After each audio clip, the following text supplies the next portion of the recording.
लग्नाची बेडी या मालिकेच्या आजच्या भागात आपण पाहणार आहोत.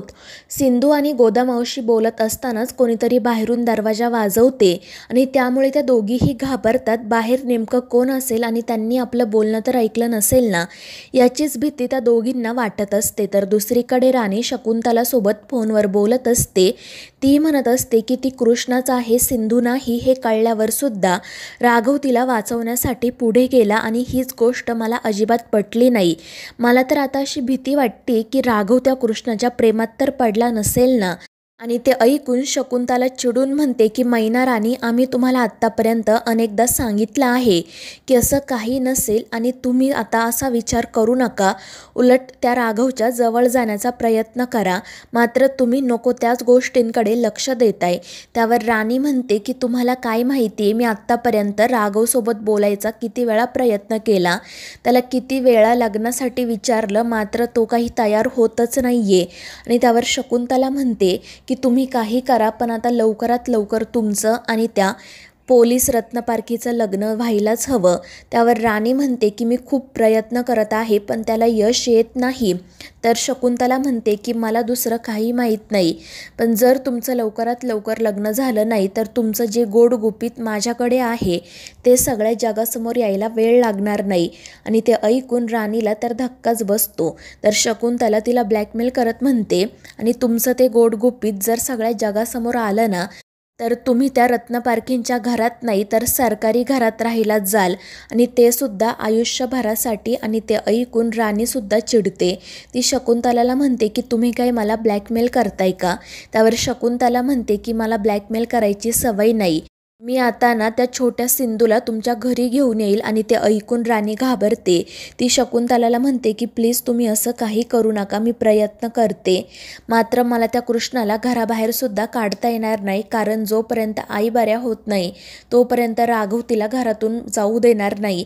आणि त्यावर शकुंतला म्हणते की तुम्हाला जे करायचं आहे ते करा, पण लवकरात लवकर तुमचं त्या पोलीस रत्नपारखीसोबत लग्न व्हायला हवं. आणि त्यावर राणी हो म्हणते आणि मग शकुंतला फोन ठेवून देते. दुसरीकडे गोदामावशी दरवाजा उघडते तर त्या ठिकाणी ऋषभ असतो. ऋषभ गोदामावशीला कृष्णाबद्दल विचारतो तर ती बेडवर झोपलेली असते. गोदामावशी त्याला विचारते की आता काय हवंय तुम्हाला. तर ऋषभ म्हणतो की काही नाही, मी कृष्णाची चौकशी करण्यासाठी आलो होतो. खरं तर दादानेच मला इथे पाठवलंय, तिला बरं वाटतं की नाही हे बघायला. त्यावर गोदामावशी विचारते मग तुमचा दादा इथे का नाही आला, त्याला काही लाज वाटते का. आणि त्यावर ऋषभ म्हणतो की असं नाही आहे, मात्र दादाला असं वाटत होतं की आपल्यामुळे उगाच कृष्णाला त्रास होईल म्हणून मग तो इथे आला नाही, त्याने मला पाठवलं. आणि तुम्ही समजताय ना, तेवढा वाईट माझा दादा नाही आहे. फक्त गेल्या महिनाभरापासून तो सिंधू वहिनीला आणि सावीला शोधतोय, पण त्या दोघींचा काही तपास लागत नाही आहे म्हणून तो एवढी चिडचिड करत असतो. तितक्यात मग कृष्णासुद्धा त्या ठिकाणी येते. ती ऋषभसोबत उगाच वाद घालायला सुरुवात करते. तर ऋषभ तिला शांतपणे समजावत असतो की हे बघ कृष्णा, तू प्लीज गैरसमज करून घेऊ नको, पण तू माझ्या दादाला सुद्धा समजून घे ना गं. गेल्या महिनाभरापासून तो वहिनीला आणि सावीला शोधत आहे, पण त्या दोघींचा काहीच पत्ता लागलेला नाही म्हणून त्याची चिडचिड होत आहे. आणि कदाचित जेव्हा तो तुला बघत असेल तेव्हा त्याला वहिनीची आठवण येत असेल. मला सुद्धा तुम्हा दोघांना एकत्र बघून असंच वाटतं की राघव दादा आणि सिंधू वहिनीच आहे, त्यामुळे तू प्लीज त्याला समजून घे. आणि मग त्यानंतर तो तेथून निघून जातो. आणि मग गोदामावशी पटकन दरवाजा बंद करते आणि सिंधूजवळ जात म्हणते की राघवला किती त्रास होत आहे, त्यांना तुझं सत्य कळायलाच हवं. मात्र सिंधू म्हणत असते की नाही मावशी, जोपर्यंत आपल्याला सावी सापडत नाही तोपर्यंत सिंधू जिवंत आहे हे कोणालाही कळता कामा नये. आणि राघवला होणारा त्रास तर मलाही बघवत नाही आहे, पण आपल्याकडे दुसरा कोणताही पर्याय नाही. त्यानंतर मग दुसऱ्या दिवशी सकाळी गोदामावशी आणि रेश्मा नाश्ता बनवत असतात. गोदामावशी रेश्मासोबत छान गप्पा मारत असते. त्या दोघीजणी वेगवेगळ्या विषयांवर बोलत असतात. आणि मग त्यानंतर गोदामावशी राणीचा विषय काढते. ती रेश्माला विचारते की त्या राणीताई नेमक्या कोण आहेत आणि त्या या घरात का राहतात. तर रेश्मा म्हणते की खरं तर मलाही तोच प्रश्न पडलाय की त्या या घरात का राहतात. आणि मग ती मनाशी म्हणते की आता यांना काय सांगू, या राणी वहिनी राया भाऊजींच्या बायको आहेत की काही महिन्यांसाठी राघव भाऊजींच्या बायको होत्या. पण तितक्यात तेवढ्यात राणी त्या ठिकाणी येते आणि ती या दोघींचं बोलणं ऐकते. ती रागातच रेश्माला विचारते की नाश्ता झाला का, कारण विनूला भूक लागली आहे. आणि त्यावर रेश्मा सांगते हो नाश्ता झाला.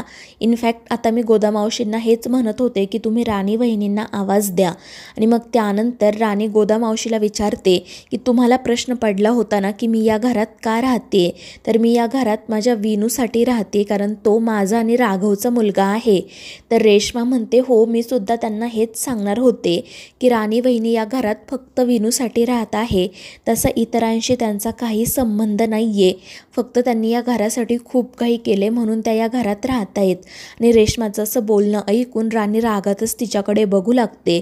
तर गोदामावशीसुद्धा मुद्दाम म्हणत असते की हो का, मला तर काही माहितीच नव्हतं.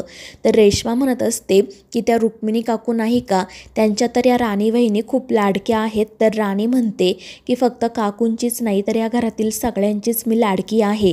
तर रेश्मा म्हणते हो ना, सगळ्यांच्याच या खूप लाडक्या आहेत. आणि मग राणी नाश्ता घेऊन तेथून निघून जाते. तर रेश्मा गोदामावशीला सांगत असते या राणी वहिनी जशा दिसतात तशा नाही आहेत, खूप काळ्या मनाच्या आहेत.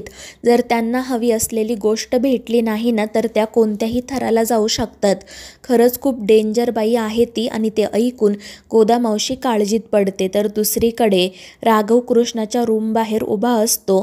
तर कृष्णा बेडवर झोपलेली असते आणि मग राघव रूममध्ये जातो. तर त्याला बघून कृष्णा खूप चिडते.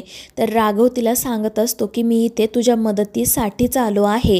आणि मग त्यानंतर तिच्या हाताला ज्या ठिकाणी जखमा झालेल्या असतात त्या ठिकाणी तो औषध लावायला सुरुवात करतो. मात्र कृष्णा नाटक करत म्हणत असते की काही गरज नाही आहे, आपण आपलं काम करू शकतो. त्यावर राघव तिला समजावण्याचा प्रयत्न करतो पण ती कृष्णा काही ऐकत नाही आणि ती राघवला तेथून जायला सांगते. त्यामुळे राघव म्हणतो ठीक आहे, कर तू तुझं काम. आणि तो त्याच रूममध्ये सोफ्यावर जाऊन बसतो. त्यामुळे कृष्णा चिडते. ती म्हणते की ही रूम आपली आहे.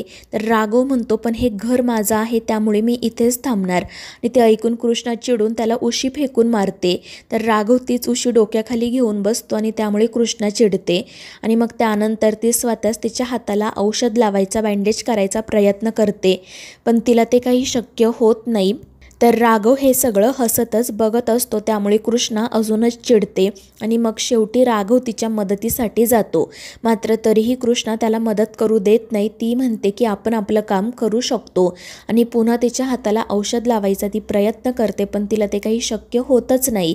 आणि ते बघून राघवला हसू येतं. त्यामुळे कृष्णा चिडते.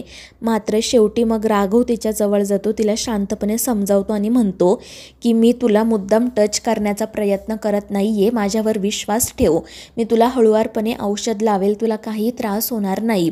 आणि मग त्यानंतर तो कृष्णाच्या म्हणजेच सिंधूच्या हाताला हळुवारपणे औषध लावतो, बँडेज करतो. आणि त्यावेळी ती त्याच्याकडे एकटक बघतच राहते पण राघवचं लक्ष गेल्यावर ती पटकन दुसरीकडे बघते. आणि मग त्यानंतर त्यांचं बोलणं सुरू असतानाच अचानक राघवला रिषभचा कॉल येतो. राघव काही कॉल रिसीव्ह करत नाही. मात्र रिषभ सतत फोन करत असल्यामुळे कृष्णाच तो कॉल रिसीव्ह करते आणि राघवला बोलायला सांगते. तर राघव काही बोलणार त्याआधीच रिषभ म्हणतो की दादा मला माफ कर, खरंच माझ्याकडून खूप मोठी चूक झाली, आपले ते गुंड वेळेत पोहोचू शकले नाही. आणि ते ऐकून राघव घाबरतो कारण कृष्णा देखील हे बोलणं ऐकत असते. तो रिषभला सांगतो की आपण नंतर बोलू पण रिषभ काही ऐकत नाही. त्याला असं वाटतं की घडलेल्या प्रकारामुळे राघव आपल्यावर चिडलाय. त्यामुळे तो म्हणत असतो की दादा प्लीज मला माफ कर, मला खरंच खूप गिल्टी वाटत आहे. आज जर आपल्यामुळे त्या कृष्णाला काही झालं असतं तर. आणि ते ऐकून कृष्णा तर खूपच चिडते. तर राघव पटकन कॉल कट करतो. तर इकडे कृष्णा मोठमोठ्याने गोदामावशीला आवाज द्यायला सुरुवात करते. त्यामुळे गोदामावशी त्या ठिकाणी येत विचारते की साहेब आता काय केलं तुम्ही.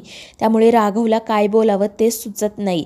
तर कृष्णा मोठमोठ्याने ओरडून गोदामावशीला सांगत असते की आत्ताच्या आत्ता आपण हे घर सोडून जाणार आहोत, तू बॅग भरतेस की मी भरू. त्यावर गोदामावशी विचारते अगं पण झाले तरी काय. पण ती काही सांगत नाही आणि सरळ कपाट उघडते आणि बॅग भरायला सुरुवात करते. तर गोदामावशी तिला थांबवत म्हणते की नेमकं काय झाले ते मला सांग, नाहीतर दर 2 दिवसाला आपण बॅग भरतो आणि पुन्हा ती रिकामी करतो. त्यावर राघव तिला समजवण्याचा प्रयत्न करत पुढे जातो पण कृष्णा त्याला ढकलून देते आणि म्हणते की तू तर काही बोलूच नको, आज तर तू आपला जीवच घेतला असता, तू एवढ्या खालच्या थराला जाशील असं मला वाटलं नव्हतं. त्यामुळे गोदा मावशी विचारते की साहेब नक्की काय केलं तुम्ही? आणि मग त्यानंतर कृष्णा तिला सांगते की आपल्यावर त्या लंबूच्याच गुंडांनी हल्ला केला होता. आणि ते ऐकून गोदा मावशीसुद्धा घाबरते. तर राघव कृष्णाला समजवण्याचा प्रयत्न करत असतो की तू समजते तसं काही नाही, तुझा गैरसमज होतोय. पण कृष्णा काही ऐकून घेण्याच्या मनस्थितीमध्ये नसते. ती फक्त मोठमोठ्याने आरडाओरडा करत असते, राघववर आरोप करत असते, त्याचं बोलणं देखील ऐकून घेत नाही. राघव तिला समजवण्याचा खूप प्रयत्न करतो पण ती काही ऐकायला तयार नसते. ती म्हणते की मला माहिती आहे ना, तुला असं वाटत असणार आहे की मी ती तुझी बायको सिंधू आहे आणि म्हणूनच तू हे सगळं केलंय. खरं तर बरं झालं ती सिंधू तुला सोडून निघून गेली, सुटली बिचारी तुझ्या तावडीतून. आणि ते ऐकून राघव खूप चिडतो पण तरीही तो शांतपणे कृष्णाला समजावत असतो. पण तिचा काही आवाज कमी होत नाही आणि त्यामुळे राघव शेवटी म्हणतो की ठीक आहे, तुला जायचं ना हे घर सोडून जा, मग निघ इथून, तुला जिथे जायचं आहे तिथे जा, काही संबंध नाही आता आपला. आणि मग त्यानंतर कृष्णा आणि गोदा मावशी बॅग घेऊन बाहेर जाण्यासाठी निघतात. दुसरीकडे रेश्माने हे सगळं काही ऐकलेलं असतं आणि ती रुक्मिणीला येऊन सांगते की कृष्णाचं आणि राघव भाऊजींचं खूप मोठं भांडण झालं आहे आणि कृष्णा घर सोडून जाण्यासाठी निघाली आहे. त्यावर रुक्मिणी म्हणते की ती काही घर वगैरे सोडून जाणार नाही, ती फक्त नाटक करेल. आणि तितक्यात कृष्णा आणि गोदा मावशी बॅग घेऊन त्या ठिकाणी येतात. रुक्मिणी कृष्णाला काय झालं आहे ते विचारण्याचा प्रयत्न करते. तर कृष्णा म्हणते की तुमच्या या लंबूने मला मारण्यासाठी गुंड पाठवले होते, आज माझ्यावर ज्यांनी हल्ला केला ते याचेच गुंड होते. आणि ते ऐकून रुक्मिणीला देखील धक्का बसतो. तर राणीला देखील आश्चर्य वाटत असते. रुक्मिणी त्या कृष्णाला समजवण्याचा प्रयत्न करत म्हणते की राघव असं काही करणार नाही, पण कृष्णा म्हणते की दुसऱ्यांना शिकवण्याच्या आधी तुमच्या घरातील लोकांना शिकवा. आणि मग ती राघवसोबतच रुक्मिणीला आणि घरातील सगळ्यांनाच खूप सुनावते. त्यामुळे सगळेच तिच्यावर चिडतात. आणि मग त्यानंतर कृष्णा आणि गोदा मावशी घर सोडून जाण्यासाठी निघतात. तर मित्रांनो, या मालिकेच्या पुढील भागांमध्ये आपण पाहणार आहोत कृष्णा म्हणजेच सिंधू घराच्या बाहेर पाऊल टाकणार इतक्यात राजश्री त्या ठिकाणी येते आणि ती तिला आवाज देते. सिंधू आपल्याला सोडून चालली आहे हे बघून राजश्री तर पूर्णपणे खचूनच जाते. त्यामुळे मग कृष्णा पुन्हा माघारी फिरते. राजश्री तिला विचारत असते की तू खरंच मला सोडून जाणार होतीस का गं? आणि त्यावर कृष्णासुद्धा रागातच हो म्हणते. आणि मग त्यानंतर दुसऱ्या दिवशी कृष्णा गोदा मावशीला हळूच सांगत असते की जेव्हा जेव्हा राघव माझ्याशी भांडतात ना तेव्हा तेव्हा त्यांना बरं वाटतं. आता पण बघितलं ना ते कसे हसत होते ते. आणि त्यावर गोदा मावशीसुद्धा हसून हो म्हणते. पण तितक्यात राणी त्या ठिकाणी येते आणि तिने सिंधूचं हे बोलणं ऐकलेलं असतं आणि ती रागातच तिला विचारते की तुला कसं माहीत राघवबद्दल? आणि त्यामुळे कृष्णा आणि गोदा मावशी घाबरतात. राणीला काय उत्तर द्यावं हे त्यांनाही कळत नाही. तर मित्रांनो, या मालिकेच्या पुढील भागांच्या अपडेट्ससाठी आपल्या चॅनेलला सबस्क्राईब करा.